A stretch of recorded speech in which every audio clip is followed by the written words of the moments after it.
The slow disintegration of a life doesn't come crashing in all at once. It sneaks in quietly, like water slowly breaking down a rock, chipping away at the solid foundation of trust until only cracks remain.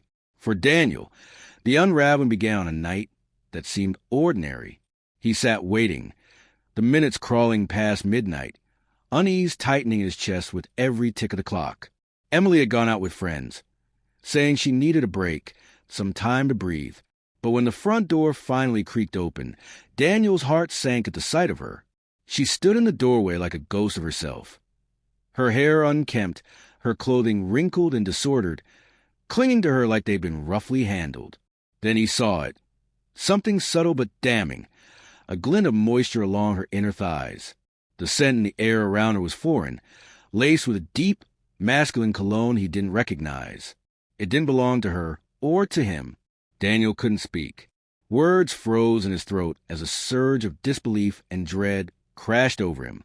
On autopilot, he helped her to their bedroom, his movements careful and composed as he guided her to clean up. Every trace of the night was wiped away, but the silence between them swelled with tension, heavy, oppressive. "What happened, Em?" he asked softly, his voice trembling under the weight of what he feared. Her eyes, glassy and distant, wouldn't meet his. "It was nothing," she mumbled, the words slurred. "Just once. I'm sorry." The apology felt like a knife, slicing to the last thread of hope he'd been clinging to. Daniel wanted answers, wanted to shake the truth out of her, but held himself back. Now wasn't the time. She was too far gone, her mind fogged by alcohol. Instead, he tucked her into bed and walked away, the enormity of the moment pressing down on his chest like a stone. That night he didn't sleep. Her words looped in his mind like a cruel echo. Just once. I'm sorry. The smell, the way she looked when she walked through the door. It all replayed in vivid, tormenting detail. By morning, the alcohol's grip on her had loosened, but the clarity it brought was merciless. Daniel sat at the dining table, haggard and hollow-eyed, staring at a handful of photos, not out of spite, but because he needed something solid, something real to validate the pain. A close-up of her skirt, the faint smudges on her skin, the imprint of someone else's touch. When Emily entered the room, still wearing the same clothes from the night before, her eyes puffy and rimmed with red, she stopped in her tracks. Her gaze fell on the photographs. "Do you even understand what you did?" Daniel asked, his voice low, not angry but aching. She broke then, collapsing in on herself as tears fell freely. "I'm sorry," she whispered, barely audible. "It was a mistake. I didn't mean for it to happen." Daniel's jaw tightened. That word, mistake, lit fire in him. "A mistake?" he echoed, voice sharper now. "You didn't trip and fall into someone's bed, Emily. You chose to go out. You chose to drink. You let someone else touch you." She tried to explain, blamed the alcohol, claimed she wasn't thinking clearly, but all felt like excuses made not for him, but for her own conscience. That realization hurt more than the betrayal itself.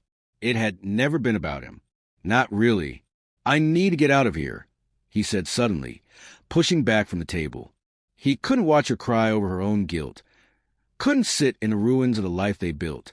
He stepped out into the sharp morning air, leaving her to face what she'd done. The questions didn't stop. They gnawed at him, relentless and sharp. Who was the man? Why had she done it? Was this really just one night? Emily, through broken confessions, had given him a name, Nathan. It was enough.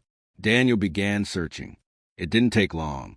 Nathan was polished, confident, the kind of man who breezed through life untouched by consequence. What hit harder was a revelation that he wasn't a stranger. Emily followed him on social media, and he followed her back. This wasn't a spur-of-the-moment lapse. It was deliberate, ongoing. Then came the blow that sucked the air from Daniel's lungs. Nathan was married. His online world was filled with curated joy.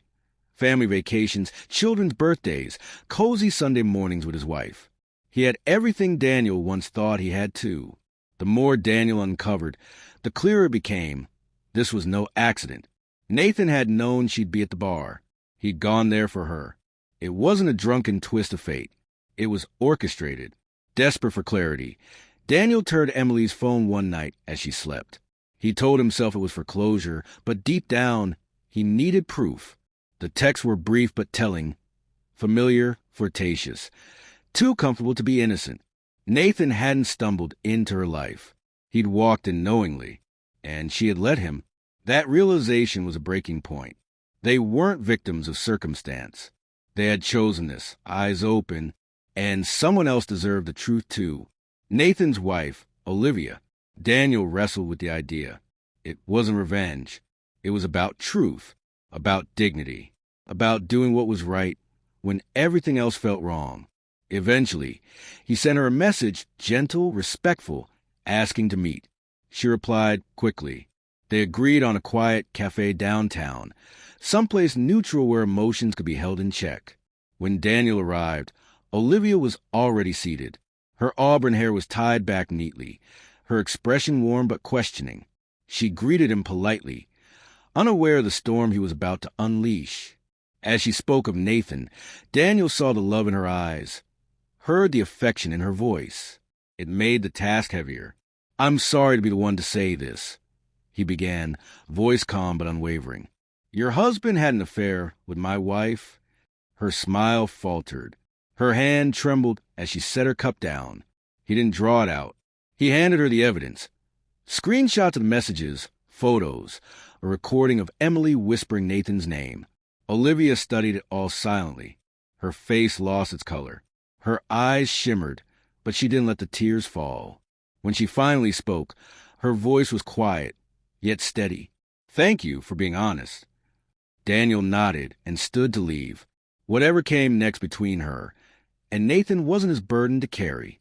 As he stepped into the daylight, emotions tumbled inside him, rage, relief, sorrow. But he turned inward now, toward a life that needed rebuilding, toward freeing himself from a marriage that no longer felt like home.